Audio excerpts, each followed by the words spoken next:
ये अच्छा क्वेश्चन है, इसको बहुत ढंग से समझना है आपने। एक कॉपर और टंगस्टन की प्लेट है और दोनों की थिकनेस डी दी है, डी ईच, और उनको रेवेट हमने कर दिया है 0 डिग्री सेल्सियस पे। वो एक फ्लैट बाईमेटलिक प्लेट बना रहे हैं 0 डिग्री सेल्सियस पे। अब हमने उसको गर्म किया, तो जो गर्म किया तो कॉपर का जो एक्सपेंशन कोफिशिएंट होता है वो ज़्यादा होता है और टंगस्टन का कम होता है। तो कॉपर ज़्यादा एक्सपेंड करेगा, टंगस्टन कम एक्सपेंड करेगा, तो वो एक कर्व बनाएगा वो, ठीक है, एक कर्व में कन्वर्ट हो जाएगा। और उसी कर्व का रेडियस ऑफ कर्वेचर आपको निकालना है। हमने कितना टेम्परेचर बढ़ा दिया, T डिग्री सेल्सियस, 0 से T, यानी डेल्टा टी जो है वो T के बराबर है। 0 से T हमने बढ़ाया तो जो इंक्रीज इन टेम्परेचर है वो T के बराबर है। तो हमें जो कॉफिशिएंट उसका उसका हमें रेडियस ऑफ कर्वेचर फाइंड करना है। और दोनों ही कॉफिशिएंट आपको दिए हैं, अल्फा कॉपर का अल्फा सी दिया है और टंगस्टन का अल्फा डब्ल्यू दिया है, ठीक है। और थोड़ा सा यहाँ पे गड़बड़ है, ये जो डेल्टा लिखा है ये डेल्टा नहीं है, ये डी है। जो लिखा है ये डी है, ये प्लेट की थिकनेस है। तो जहाँ पे भी डेल्टा लिखा है उसको आप क्या समझ लीजिए, डी समझ लीजिए, ठीक है। तो देखिए क्या सिचुएशन है, ढंग से समझना है इसको। मान लिया पहले फ्लैट थी और अब ये जो है वो कर्व हो गई है, ठीक है। मैं कर्व बना रहा हूं डायरेक्ट।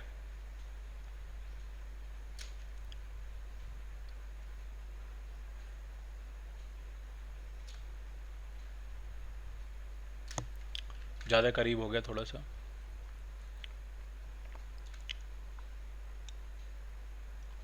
बाहर की तरफ होगी कॉपर की प्लेट, ठीक है, और अंदर की तरफ होगी आपकी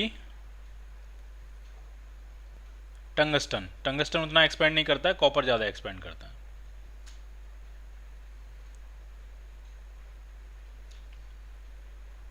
बहुत अच्छे से समझिए आप इसको, इस तरह की सिचुएशन है ये, ठीक है।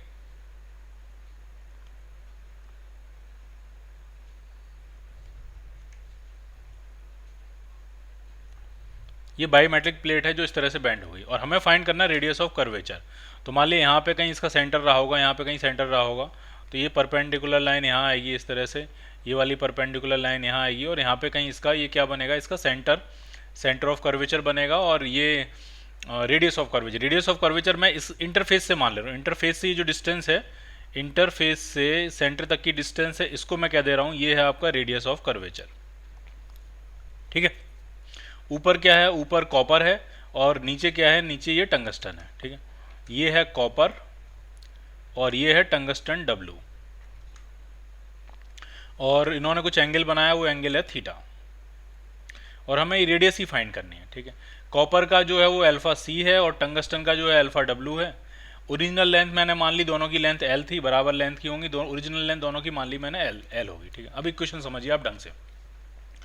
तो कॉपर की फाइनल लेंथ कितनी होगी, तो कॉपर की जो फाइनल लेंथ होगी वो हो जाएगी L times 1 plus alpha copper alpha C into delta T. Delta T होगा T-0, तो वो टी के बराबर हो जाएगा। ये कॉपर की फाइनल लेंथ होगी। अब यहाँ से अगर हम रेडियस ऑफ कर्वेचर के टर्म्स में कॉपर की फाइनल लेंथ निकालेंगे, तो कॉपर का मतलब, कॉपर की लेंथ मतलब कॉपर की जो रॉड है उसकी जो मिडिल लाइन होगी उसकी लेंथ की बात चल रही, क्योंकि अब तो ये कर्व्ड है, बैंड है। तो ऊपर ऊपर वाली लेंथ लें कि नीचे वाली लेंथ लें, तो आप दोनों में से कोई मत लीजिए, आप बीच वाली लेंथ लीजिए। जो बीच में जो इंटरफेस होगा हम उसकी लेंथ लेंगे, और ये होगी कितनी, तो जो आर्क होता है, आर्क लेंथ जो होती है वो होता है एंगल इंटू रेडियस। और जो बीच वाली इंटरफेस है उसकी रेडियस आर नहीं होगी, उसकी रेडियस होगी आर प्लस D/2, क्योंकि डी जो है उनकी विड्थ थी। तो ये बहुत ही क्रूशियल है, बहुत ढंग से समझना। ये जो डिस्टेंस है ये D/2 होगी, तो रेडियस बनेगी आर प्लस D/2, एंगल कितना है थीटा, तो आर्क लेंथ होती है angle into radius, and radius is R plus D/2।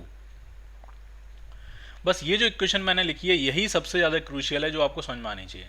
जब आपने कॉपर की लेंथ का टेम्परेचर बढ़ाया तो कॉपर की जो फाइनल लेंथ होगी वो होगी L times 1 plus alpha delta T, और वो यहाँ से क्या दिख रही है, यहाँ से अगर आर्क लेंथ आप निकालोगे तो आर्क होगा आपका एंगल इंटू रेडियस, और रेडियस में आर नहीं लेना है, कॉपर के लिए आएगा आर प्लस D/2। और जब आप टंगस्टन के लिए लोगे तो टंगस्टन के लिए हम ये वाली बीच वाली जो सेंट्रल लाइन होगी वो ये लेंगे, और इसकी जो रेडियस बनेगी वो बनेगी R-D/2। तो टंगस्टन के लिए अगर हम लिखें इक्वेशन, तो ये आने वाला है L times 1 plus alpha W T, delta T है वो, is equal to theta times, और उसकी रेडियस बनेगी R-D/2। अब हमें निकालना क्या है, हमें निकालना है रेडियस ऑफ कर्वेचर, ये R निकालना है। थीटा हमें नहीं दिया गया, हमें लेंथ भी नहीं दी गई है, तो हम क्या करेंगे, दोनों इक्वेशंस को डिवाइड करेंगे। तो जैसे ही आप दोनों इक्वेशंस को डिवाइड करोगे तो ये थीटा से थीटा कैंसिल आउट हो जाएगा, एल से ये एल कैंसिल आउट हो जाएगा। ठीक, तो इस तरफ बन आने वाला है R plus D by two upon R minus D by two. अब जो है, अब सिर्फ और सिर्फ मैथमेटिकल कैलकुलेशन है और कुछ भी नहीं है। 1 plus alpha C T upon 1 minus alpha W T, 1 plus alpha W T, ये इक्वेशन है। अब आर निकालने का एक तरीका ये हो सकता है, आप दोनों को क्रॉस मल्टीप्लाई करो, आर वाले टर्म सारे आइसोलेट करो और बाकी सब एक तरफ कर दो, आपको आर मिल जाएगा। ठीक, एक और तरीका हो सकता है, वो ये है कंपोनेंटो डिविडेंडो कहते हैं उसको। ठीक है, कंपोनेंटो डिविडेंडो क्या होता है मैथमेटिकली समझ लीजिए आप। अगर कहीं इक्वेशन में लिखा है A plus B is equal to C plus D, A upon B is equal to C upon D, तो इसको आप ले सकते हो A plus B upon A minus B is equal to C plus D upon C minus D. इसको कहते हैं कंपोनेंटो dividendo. एक बार हमने ऐड किया, एक बार हमने सब्ट्रैक्ट कर दिया और उनका रेशियो भी बराबर हो जाता है, तो ये कंपोनेंटो डिविडेंडो होता है। इसको हम यहाँ अप्लाई करने जा रहे हैं। ठीक है, देखिए कैसे अप्लाई करेंगे, समझिए आराम से। तो ऊपर मैं लिखने वाला हूँ R plus D by two plus R minus D by two, दोनों टर्म्स को ऐड कर दिया और नीचे हम माइनस करेंगे, तो ये आएगा R plus D by two minus R plus D by two. जब माइनस लगाएंगे, इसका इस टर्म के आगे माइनस लगाएंगे तो आर तो माइनस हो जाएगा, डी बाई टू आपका प्लस हो जाएगा। इसी तरह से यहाँ क्या आने वाला है, तो 1 plus alpha C T plus 1 plus alpha W T, और नीचे आ जाएगा 1 plus alpha C T minus 1 minus alpha W T. तो ये 1 से 1 क्या हो जाएगा, कैंसिल आउट। इधर ये डी बाई टू से D by to cancel out हो जाएगा, इधर आर से आर कैंसिल आउट हो जाएगा। तो अभी ये बहुत आसान हो जाएगा, क्रॉस मल्टीप्लाई नहीं करना पड़ा आपको, झंझट से आप बच गए। ऊपर आ जाएगा 2r और नीचे आ जाएगा d, और इस तरफ आ जाएगा 2 plus alpha C plus alpha W times T, और नीचे आ जाएगा आपका alpha C minus alpha W times T. बस आर निकल आया। आर निकालना तो ये 2 को भी इधर ले आते हैं, डी बाई टू को भी इधर ले आते हैं, डी को भी इधर ले आते हैं, तो ये पूरा इधर आ जाएगा। इसमें किससे मल्टीप्लाई हो जाएगा, डी बाई टू से। So R is equal to D by two times 2 plus alpha C plus alpha W into T upon alpha C minus alpha W into T. ठीक, so your answer is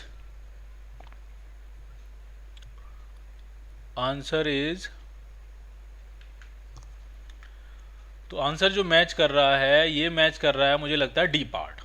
D by to था, 2 को अंदर यहाँ multiply कर दिया, तो ये D part आपका आंसर मैच कर जा रहा है। सो your answer is D part. तो ये बहुत ही क्रूशियल क्वेश्चन था।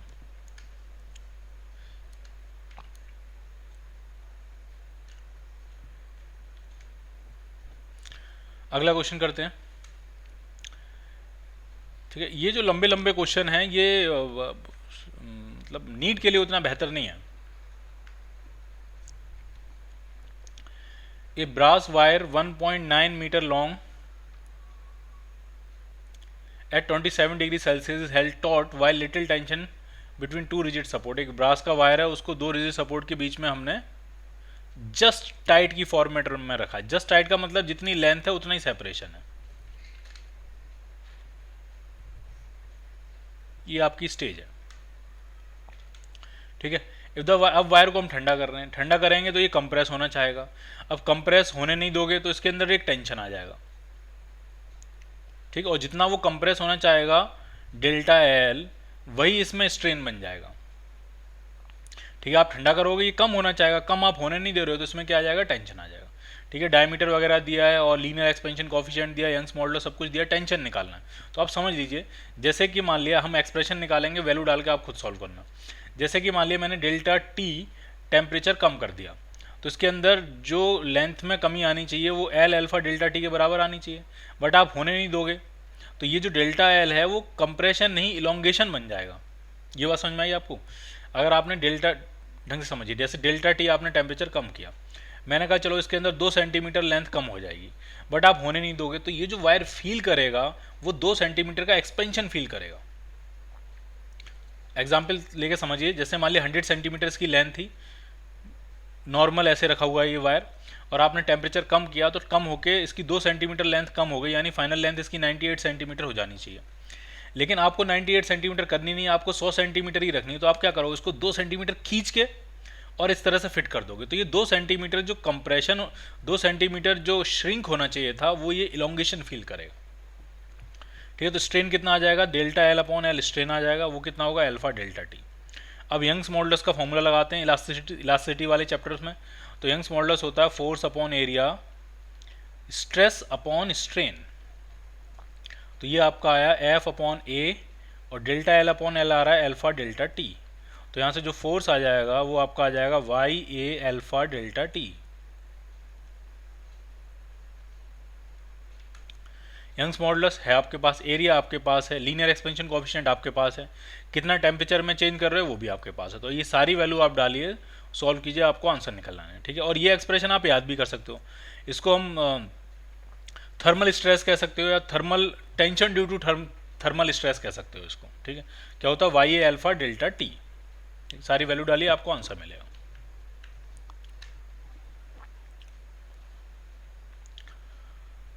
अगला क्वेश्चन करते हैं। A steel tape 1 metre long is correctly calibrated for a temperature of 27 degree Celsius. 1 metre long steel tape है, करेक्ट कैलिब्रेशन के लिए बनाई गई है। 27 डिग्री सेल्सियस पर अगर आप उस टेप से कुछ भी मेजर करोगे तो वो एकदम सही रीडिंग आपको देगी।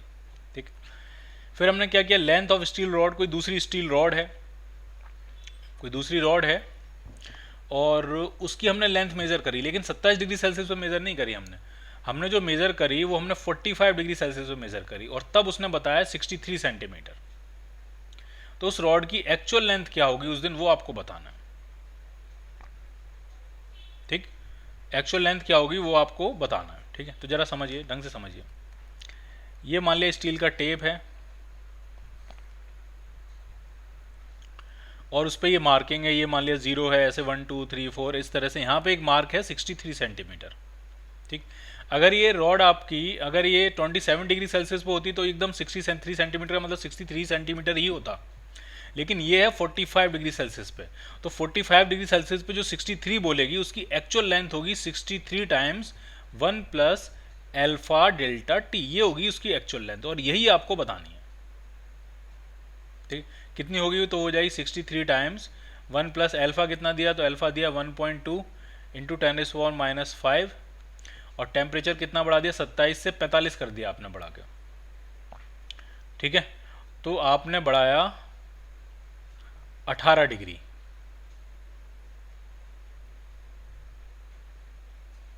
ठीक, आपने जो टेम्परेचर बढ़ाया वो कितना बढ़ाया, 27 से 45 कर दिया, तो ये हो गया आपका 18 डिग्री आपने राइज किया। तो ये आपको फाइंड करना है ये कितना होगा। तो ये आपका हो जाएगा 63 टाइम्स, या मल्टीप्लाई कर देते हैं, 63 प्लस 63 इंटू 18 इंटू 1.2 इंटू 10⁻⁵। तो अब ये कैलकुलेटर ही सॉल्व बेहतर कर पाएगा। 63 इंटू 18 इंटू 1.2 डिवाइडेड बाई 10⁵, तो ये 0.0136 आ रहा है। तो ये आ जाएगा 63 प्लस ये आ रहा है 0.0136, so it is 63.0136 centimetre A part. ये होगी उस रॉड की एक्चुअल लेंथ जो कि स्टील वाली टेप बता रही है 63 centimetre. A steel scale measures the length of a copper rod at 80 centimetre when both are 20 degree Celsius. एक स्टील का स्केल है और कॉपर की रॉड है। ठीक है, दोनों चीज़ समझ लीजिए। जो स्केल है वो स्टील का है और रॉड जो है वो कॉपर की है और उसने जो मेज़र करके बताया वो 80 सेंटीमीटर बताया। दोनों किस पे थे, 20 डिग्री सेल्सियस पे थे और यही कैलिब्रेशन टेम्परेचर है, यानी सब कुछ सही बता रहा है वो। ठीक है, what would be the scale reading for the length of the rod when both are 40 degree Celsius. जब दोनों ही 40 डिग्री सेल्सियस पे हैं तो उसकी रीडिंग क्या होगी। ठीक है, स्टील का अल्फा भी दिया है, कॉपर का भी अल्फा दिया है, तो ऑब्वियसली कॉपर का अल्फा ज़्यादा है तो कॉपर की रॉड ज़्यादा एक्सपेंड कर जाएगी, स्टील की रॉड ज़्यादा एक्सपेंड नहीं कर पाएगी। तो आंसर आपका 80 से ज़्यादा ही होगा। तो सारे आंसर 80 से ज़्यादा हैं। तो ज़रा सॉल्व करते हैं। देखिए 20 डिग्री सेल्सियस पे उसकी लेंथ थी 80 सेंटीमीटर एक्चुअल लेंथ। ठीक, कैलिब्रेशन टेम्परेचर 80 डिग्री सेल्सियस। ठीक है, फिर आपने टेम्परेचर बढ़ा के कर दिया 40 डिग्री सेल्सियस। तो जो कॉपर की लेंथ हो जाएगी वो हो जाएगी 80 times 1 plus alpha copper into delta T. और ये लेंथ अगर स्टील वाली रॉड कह रही है एल डैश है, ये वाली लेंथ जो है स्टील वाली रॉड कह रही है एल डैश है, स्टील वाली रॉड ने कहा एल डैश है ये लेंथ, तो स्टील वाली रॉड कह जरूर रही है एल डैश, लेकिन उसकी एक्चुअल लेंथ खुद एल डैश नहीं होगी क्योंकि वो खुद एक्सपेंड करी होगी। तो उसकी एक्चुअल लेंथ होगी L dash times 1 plus alpha steel delta T, और ये दोनों होंगे बराबर। ठीक है, फिर से देखिए, जैसे ये मान लिया कॉपर की रॉड है, लेंथ बढ़ चुकी है उसकी, और इसके सामने यहाँ पे स्टील का टेप रखा हुआ है ये, और ये आपने 0 पे सेट किया और ये आपने यहाँ पे सेट हो गया एल डैश पे। तो स्टील की रॉड जो है 40 डिग्री सेल्सियस की बात कर रहे हैं हम, तो स्टील की रॉड कह रही है कि इस टेम्परेचर पे कॉपर की लेंथ एल डैश है।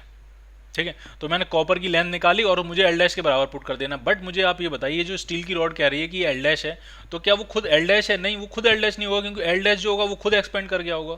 तो जो वो कह रही है एल डैश, वो एक्चुअल में होगा L dash times 1 plus alpha S delta T.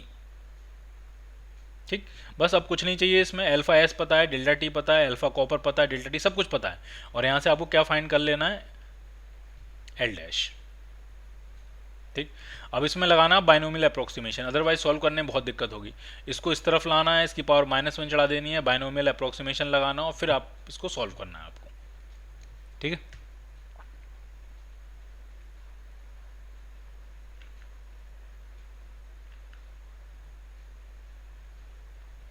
या इसको एक तरीके से और किया जा सकता है, वो भी समझ लीजिए आप। वो क्या तरीका होता है? जैसे हमने एपरेंट वॉल्यूम एक्सपेंशन सीखा था, V times gamma apparent delta T, बिल्कुल इसी तरह से रॉड्स के लिए भी होता है कि अगर एक रॉड है और दूसरी रॉड है जिससे आप मेजर कर रहे हो, दोनों ही एक्सपेंड कर रही हैं, तो एपरेंट एक्सपेंशन जो होगा या एपरेंट फाइनल लेंथ जो होगी वो आपकी होगी एक्चुअल फाइनल लेंथ जो होगी वो आपकी होगी initial length into 1 plus alpha rod minus alpha scale times delta T. ये भी आप यूज़ कर सकते हो। ये एल्फा इफेक्टिव है, या एल्फा एपरेंट कह सकते हो इसको, या एल्फा इफेक्टिव कह सकते हो, आप इसको भी यूज़ कर सकते हो। इससे आपकी चीज़ें बहुत आसान हो जाएंगी। इनिशियल लेंथ कितनी थी? 80 सेंटीमीटर। 1 प्लस रॉड किसकी बनी है? कॉपर की, और स्केल किसका बना है? स्टील का। जब आप माइनस करोगे 1.7 में से 1.1, तो ये आ जाएगा 0.6 इंटू 10⁻⁻6, और टेम्परेचर कितना बढ़ाया आपने? 20 डिग्री सेल्सियस। तो ये आपका आ जाएगा 80 times 80 plus 80 into 20 into 0.6 into 10⁻⁻6। देखते हैं कितना आने वाला है ये।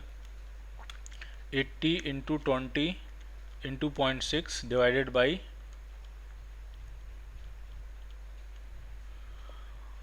तो ये आपका आने वाला है 80, तो ये है, और ये आएगा प्लस 9.6 इंटू 10⁻⁻4, या इसको हम लिख सकते हैं 0.030 लगाएंगे और उसके बाद लिखेंगे 96। तो ये आपका आंसर आया 80.00020, 3 0 नहीं, 1 मिनट, 3 0 आ रहे हैं मेरे। ये जो मल्टीप्लाई करके आ रहे हैं वो 3 0 आ रहे हैं।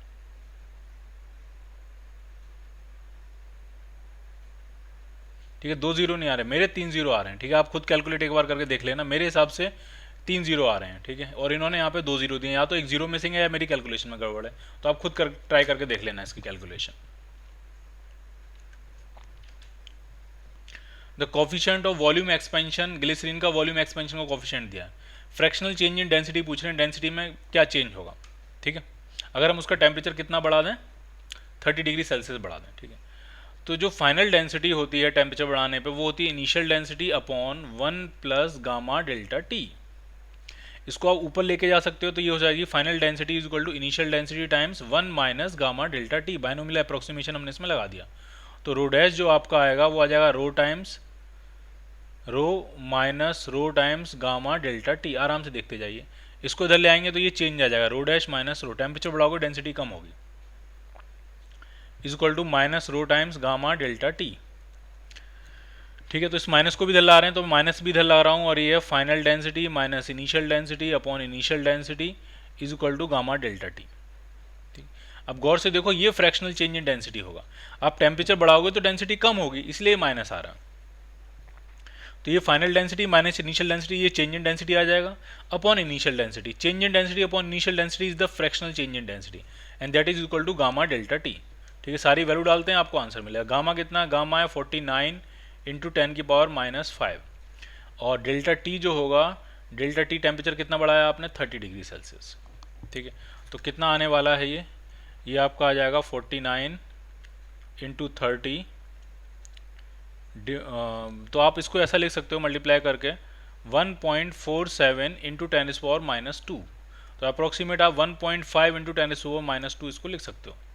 सो your answer is a part.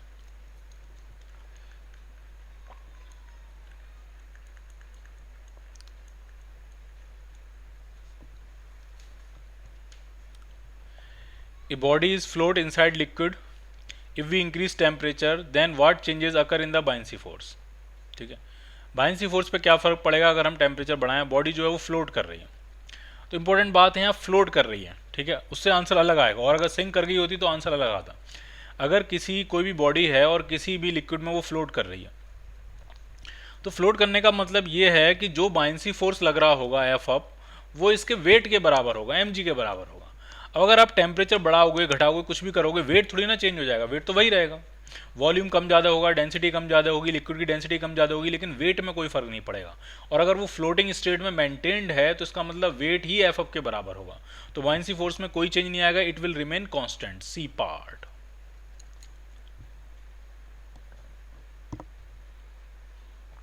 अगर ये पूरी बॉडी सबमर्ज्ड होती तब आंसर कुछ और आता। तब क्या था वो समझिए। अगर ये पूरी बॉडी सबमर्ज्ड होती तो बायनेंसी फोर्स होता volume of object into density of liquid into g, weight of displaced liquid. F up जो होता है अगर पूरा सबमर्ज्ड होता तो होता weight of displaced liquid. Object का वॉल्यूम जाता है, लिक्विड की डेंसिटी जाती है और ग्रेविटी है। तो अगर आप टेम्परेचर बढ़ाओगे तो ऑब्जेक्ट का जो वॉल्यूम बढ़ेगा वो ऑब्जेक्ट के गामा के हिसाब से बढ़ेगा, gamma object into delta T. और लिक्विड की जो डेंसिटी कम होगी वो गामा लिक्विड के हिसाब से कम होगी, 1 plus gamma liquid delta T into G. तो अब नया जो एफ अप डैश होगा टेम्परेचर बढ़ाने पे, वो डिपेंड करेगा, वो बढ़ भी सकता है कम भी हो सकता है। अगर गामा ऑब्जेक्ट ज़्यादा है गामा लिक्विड से तो बढ़ जाएगा, और अगर गामा लिक्विड ज़्यादा है गामा ऑब्जेक्ट से तो कम हो जाएगा। एक्सपेंशन कोफिशिएंट अगर ऑब्जेक्ट का ज़्यादा है तो फाइनल एफ अप जो है वो ज़्यादा होगा, और एक्सपेंशन कोफिशिएंट अगर लिक्विड का ज़्यादा है, लिक्विड ज़्यादा एक्सपेंड कर जा रहा है तो एफ अप कम हो जाएगा। लेकिन ये तब चलेगा जब वो पूरा सबमर्ज्ड हो, और अगर फ्लोट कर रहा है तो एफ ऑफ एम जी के बराबर होगा, तो बायनेंसी फोर्स में कोई चेंज नहीं आएगा।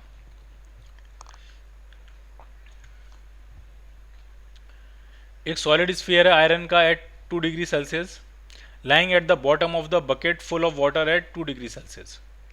अगर हम टेम्परेचर बढ़ाएं 3 डिग्री सेल्सियस करें तो बाइंड फोर्स पे क्या फ़र्क पड़ेगा, ठीक है। तो जैसे अभी समझिए, अभी हमने लिखा था ऑब्जेक्ट जो बाइंड फोर्स का फॉर्मूला पूरा डिप है क्योंकि आयरन का पूरा डिप होगा। तो वॉल्यूम तो लेते हैं हम ऑब्जेक्ट का, डेंसिटी लेते हैं हम लिक्विड की इंटू जी, ठीक है। आराम से देखिए, अगर हम टेम्परेचर बढ़ाएंगे तो क्या होगा। टेम्परेचर बढ़ाएंगे तो ऑब्जेक्ट का वॉल्यूम बढ़ेगा, नो डाउट ऑब्जेक्ट का वॉल्यूम बढ़ेगा। अच्छा, पानी की डेंसिटी के बारे में क्या ख्याल है, क्योंकि ये टेम्परेचर बहुत ही स्पेशल है, 2 डिग्री से 3 डिग्री, 2 से 3 हम बढ़ा रहे हैं। तो पानी की डेंसिटी 4 डिग्री सेल्सियस पे मैक्सिमम होती है। तो 2 से जब आप 3 बढ़ाओगे तो डेंसिटी बढ़ेगी, ठीक है। ये इंपॉर्टेंट बात है यहाँ पे, 2 से 3 बढ़ाने पे पानी की डेंसिटी बढ़ेगी, क्योंकि पानी की डेंसिटी 4 डिग्री सेल्सियस पे मैक्सिमम होती है। तो यहाँ पे जो लिक्विड की डेंसिटी है, जिस लिक्विड में ऑब्जेक्ट डूबा हुआ है, उसकी डेंसिटी भी बढ़ रही है। तो ऑब्जेक्ट का वॉल्यूम भी बढ़ रहा है, लिक्विड की डेंसिटी भी बढ़ रही है, इसका मतलब बायनेंसी फोर्स डेफिनेटली बढ़ेगा। So it will increase, A part.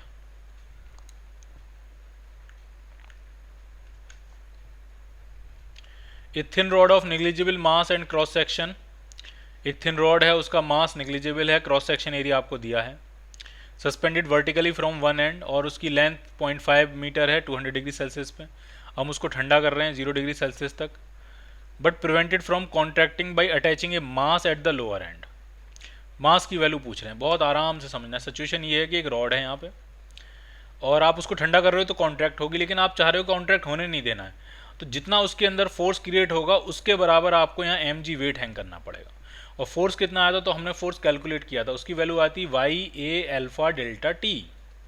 तो यही इसी कंप्रेशन यही फोर्स होगा, उसी फोर्स के बराबर आपको mg लगाना पड़ेगा ताकि वो अपनी ओरिजिनल लेंथ में मेंटेन रहे, ठीक। अब जरा देखिए आपके पास क्या क्या है और क्या फाइंड करना है। क्या आपको क्रॉस सेक्शन एरिया दिया है, बिल्कुल दिया। ओरिजिनल लेंथ दी है, बिल्कुल दिया। टेम्परेचर डिफरेंस 200 से 200 डिग्री सेल्सियस का डिफरेंस है, ये भी दिया है। यंग्स मॉडुलस बिल्कुल पता है, एक्सपेंशन कोफिशिएंट भी पता है आपको, जी की वैल्यू भी दी, सब कुछ पता है आपको। इसमें सिर्फ क्या फाइंड करना है, एम। तो सारी वैल्यू डालिए और आपको एम मिल जाएगा।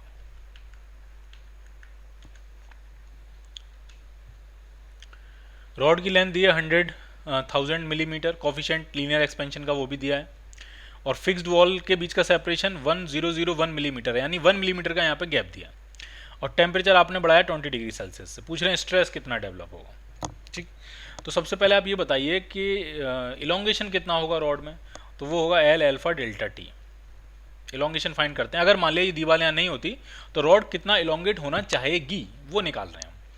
तो एल है आपका 1000 मिलीमीटर, एल्फा है 10 की पावर -4, और टेम्परेचर आपने बढ़ाया है 20 डिग्री सेल्सियस से। तो मेरे हिसाब से ये 2 मिलीमीटर का एक्सपेंशन चाहेगी करना, लेकिन 2 मिलीमीटर तो यहाँ गैप ही नहीं है, यहाँ गैप तो 1 मिलीमीटर है, तो 1 मिलीमीटर तो रॉड बढ़ जाएगी, और अगला जो 1 मिलीमीटर में बढ़ना चाहेगी तो उस 1 मिलीमीटर के बराबर इसके अंदर कंप्रेशन आ जाएगा। तो जो कंप्रेशन आएगा डेल्टा एल डैश कहूँगा मैं उसको, तो वो 1 मिलीमीटर के बराबर कंप्रेशन आ जाएगा। कंप्रेशन पता लग गया, तो स्ट्रेन कितना आ जाएगा, तो स्ट्रेन आ जाएगा delta L dash upon L dash. तो ये है आपका 1 मिलीमीटर का कंप्रेशन, और ओरिजिनल लेंथ अगर मुझसे ढंग से पूछा जाए तो मैं 1002 मिलीमीटर लूँगा, क्योंकि जब आपने 20 डिग्री टेम्परेचर बढ़ाया तो जो उसकी नेचुरल लेंथ होगी वो 1000 मिलीमीटर नहीं रहेगी, वो 1002 मिलीमीटर हो जाएगी। अप्रॉक्सीमेट करने के लिए आप 1000 कर सकते हो इसको, लेकिन फिर भी अगर एग्जैक्ट पूछा जाए तो 1002 मिलीमीटर होगी। ठीक, अब आपसे पूछ रहे हैं स्ट्रेस कितना होगा, तो यंग्स मॉडुलस जो होता है वो होता है स्ट्रेस अपॉन स्ट्रेन, और स्ट्रेन कितना है, स्ट्रेन है 1/1002।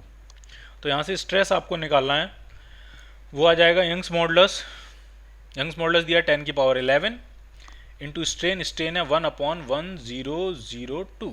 तो इसको ज़ीरो ही कर देते हैं ताकि आपका आंसर मैच कर जाएगा। तो ये इसको जब आप डिवाइड करोगे तो 10 की पावर आपके पास आ जाएगी 8, तो 10 की पावर 8 न्यूटन पर मीटर स्क्वायर क्या मिलेगा आपको, स्ट्रेस मिलेगा। So your answer is B part.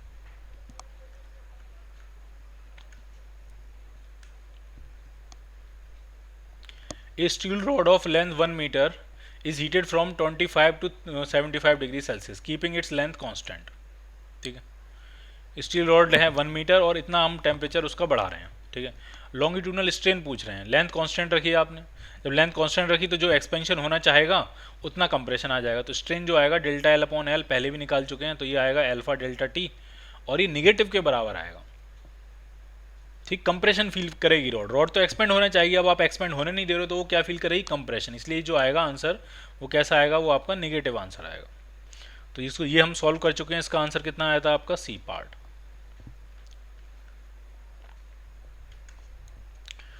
Calculate the stress developed inside a tooth cavity filled with a copper when hot tea at temperature 57 degree Celsius is drunk.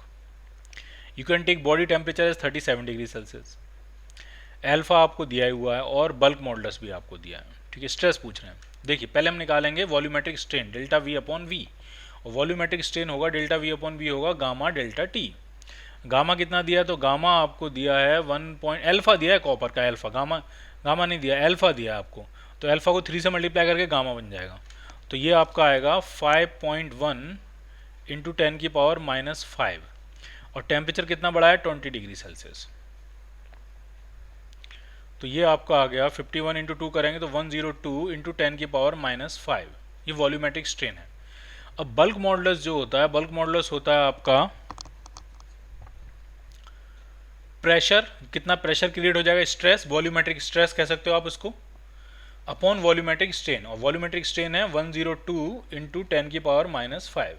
तो volumetric stress जो आपसे पूछा गया है वो आपका आने वाला है, बल्क मॉडुलस है 140 इंटू 10⁹ इंटू 102 इंटू 10 की पावर -5, ये आपको मिलेगा स्ट्रेस। तो आपको मल्टीप्लाई करना है और आपको आंसर निकालना है। ठीक है, इंपॉर्टेंट बात यह है कि इसमें कुछ मैच करता हुआ नजर आ नहीं रहा है, क्योंकि 14 समथिंग आना चाहिए। पावर में तो जो भी आएगा सेटल कर लेंगे उसको हम। पावर अगर हम देखें, अगर मैं थोड़ा अप्रोक्सीमेट करूं तो ये 100 मान लेता हूं इसको, तो 1 2 3 0, तो ये 10 की पावर आ जाएगा -2, और माइनस ये 9 है, ये -2 है, तो 10 की पावर आने वाला है 7, और ये आ जाएगा 14 इंटू 10 की पावर 7 आ रहा है। ऐसा कोई आंसर दिया नहीं है। तो दो चीज़ें हो सकती हैं इसमें, एक चीज़ तो ये हो सकती है जो अल्फ़ा होगा वो अल्फ़ा नहीं होगा, वो गामा होना चाहिए, बाकी तो सब ठीक है। तो ये मैंने क्रॉस चेक कर लिया, ये सही आंसर है एकदम। तो आप आंसर लिखिए इसमें, क्या लिखेंगे आंसर, 114 इंटू 10⁻7 न्यूटन पर मीटर स्क्वायर, ये बनेगा वॉल्यूमेट्रिक स्ट्रेस। ठीक, ई पार्ट बना के आप आंसर लिख लीजिए।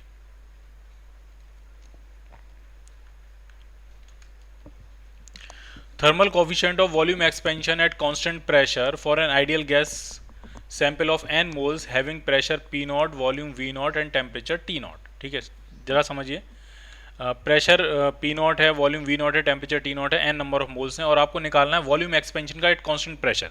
कांस्टेंट प्रेशर पे निकालना है वॉल्यूम एक्सपेंशन का थर्मल कोफिशिएंट कितना होगा। ठीक, और इसके आंसर आर P naught और V naught के टर्म्स में दिए हैं, T naught के टर्म्स में भी दिए हैं। तो जरा हम सेटल करते हैं। प्रेशर कांस्टेंट रखना है, प्रेशर में चेंज नहीं आएगा। तो इक्वेशन क्या होती है, PV equal to NRT, general equation. अगर प्रेशर कांस्टेंट है तो अगर हम इसको डिफरेंशिएट करेंगे तो PdV इक्वल टू आपका आ जाएगा NRDT। क्लियर है? ठीक है, दोनों इक्वेशंस को अगर हम डिवाइड करें तो यहाँ से dV अपॉन V जो आएगा वो आपका आ रहा है dt अपॉन T। अब आपको थर्मल एक्सपेंशन कोफिशिएंट निकाला है वॉल्यूम एक्सपेंशन का। ठीक है, तो dV जो हम लिखेंगे तो dV को हम लिख सकते हैं V गामा dt, dt मतलब delta T, delta T dt एक ही बात है। तो dV की वैल्यू अगर हम यहाँ डालेंगे तो ये आपका आएगा V gamma dt upon V is equal to dt upon T। तो dt से ये dt कैंसिल आउट हो जाएगा, V से V कैंसिल आउट हो जाएगा। तो जो एक्सपेंशन कोफिशिएंट गामा आ रहा है वो 1 अपॉन T के बराबर आ रहा है। उस पर्टिकुलर टेम्परेचर की बात करेंगे तो वहाँ टेम्परेचर T नॉट है, तो उस पर्टिकुलर टेम्परेचर पे हो जाएगा 1 upon T not. So your answer is 1 upon T not. अब आप चाहो तो इसको P और V के टर्म्स में लिख सकते हो, वैसे 1 अपॉन T नॉट भी आंसर दिया है सी पार्ट, तो ये आपका मैच कर जाएगा। A uniform pressure P is exerted by an external agent on all sides of इस solid cube at temperature T degree Celsius. By what amount should the temperature of the cube be raised in order to bring its volume back to its original volume। ठीक है, तो जरा समझिए, पहले हम ये निकालेंगे कितना वॉल्यूम कम हो गया होगा। तो जो बल्क मॉडुलस होता है वो होता है वॉल्यूमेट्रिक स्ट्रेन, जो कि एक्सटर्नल प्रेशर के बराबर होता है, upon delta V upon V। यहाँ एक माइनस भी होता है, माइनस साइन ये बताता है कि जैसे जैसे आप प्रेशर बढ़ाते जाओगे वॉल्यूम जो है कम होता जाएगा। ठीक, तो ये जो वॉल्यूमेट्रिक स्ट्रेन आ रहा है डेल्टा V अपॉन V जो आ रहा है वो आपका आ रहा है माइनस P बाई बीटा, और माइनस साइन ये बता रहा है कि इस अमाउंट से वॉल्यूम जो है वो कम हुआ होगा। अब अगर आपको वॉल्यूम वापस से बढ़ाना है तो आप टेम्परेचर बढ़ाओगे, टेम्परेचर बढ़ाने से वॉल्यूम बढ़ेगा, और वापस आप ओरिजिनल वॉल्यूम चाहते हो तो टेम्परेचर बढ़ाने से कितना वॉल्यूम बढ़ेगा। पहले मैं निकालता हूँ कितना कम हो गया। तो कितना कम हो गया वो आपका आ गया minus pressure into V upon beta, इतना वॉल्यूम में डिक्रीज होगा, माइनस साइन ये बता रहा है। ठीक है, और टेम्परेचर बढ़ाने से कितना वॉल्यूम बढ़ता है, तो डेल्टा V डैश जो होगा वो हो जाएगा V गामा डेल्टा T, ये वॉल्यूम बढ़ता है। और आप चाहोगे ओरिजिनल वॉल्यूम वही हो जाए जो कि इनिशियल वॉल्यूम, फाइनल वॉल्यूम वही हो जाए जो कि ओरिजिनल वॉल्यूम था, तो जितना डिक्रीज हुआ उतना ही इंक्रीज हो जाएगा। ठीक है, यानी net change in volume delta V net, जिसको हम लिख सकते हैं जितना decrease delta V plus delta V dash, ये आपका जीरो होना चाहिए। डिक्रीज कितना हुआ तो वो हुआ minus P V upon beta plus V gamma delta T is equal to zero. और यहाँ से ये पता लग जाएगा कितना टेम्परेचर आपको बढ़ाना पड़ेगा। V कॉमन लेके हम कहाँ भेज सकते हैं, जीरो में, तो गामा डेल्टा T जो आपका आ रहा है वो P अपॉन बीटा के बराबर आ रहा है। तो डेल्टा T जो आपका आएगा वो आ जाएगा P upon gamma times beta, P upon gamma times beta. So your answer is B part. इतना आपको टेम्परेचर जो है वो बढ़ाना पड़ेगा ताकि वो अपना ओरिजिनल वॉल्यूम को गेन कर ले।